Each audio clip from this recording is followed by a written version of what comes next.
کچھ لوگ تمام عمر بڑے بڑے پہاڑ عبور کرنے کا سوچتے رہتے ہیں اور بغیر کسی وجہ کے اس کی بنیاد میں ہی سسک سسک کے مر جاتے ہیں۔ خیالات بھی پرندوں کی طرح ہوتے ہیں، کوئی ٹہنی پر بیٹھ کے چہچہانے لگتا ہے اور کوئی اڑ جاتا ہے۔ انسان اپنی زندگی میں جتنا ہی اپنی ضروریات کم کرے گا اتنا ہی خدا کے قرب کو پائے گا۔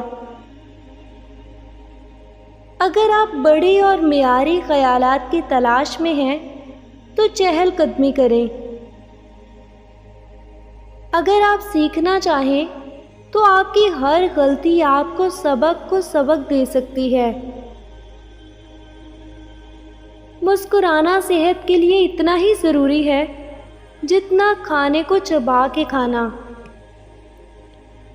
مخلوق کی بھلائی کا کام کرنا خالق کی عبادت کرنے کے مترادف ہے۔ تمہاری زندگی کا وہ دن رائے گا گیا جس کے ڈوبتے ہوئے سورج نے تمہیں کوئی نیک کام کرتے ہوئے نہیں دیکھا۔ ایک ذہین شخص کبھی بھی گھما پھرا کر بات نہیں کرتا کیونکہ اس کا عمل اس کے قول پر ہوتا ہے۔ سب سے بڑی دولت مندی اپنی ضروریات کو کم کر لینا ہے۔ انسان جب گھر سے کام کے لیے نکلے اس پر یہ کیفیت ہونی چاہیے کہ وہ خوشی سے مسکرا رہا ہو۔ بدن کی سب سے اچھی ورزش چلنا، تیرنا اور گھڑ سواری ہے۔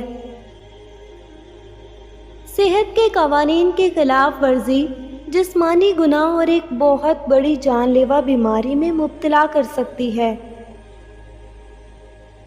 اس عورت کے مقدر میں دولت ہوتی ہے جس کے بدن میں یہ دو نشان ہوتے ہیں، گردن پہ تل کا اور پاؤں پر زخم کا۔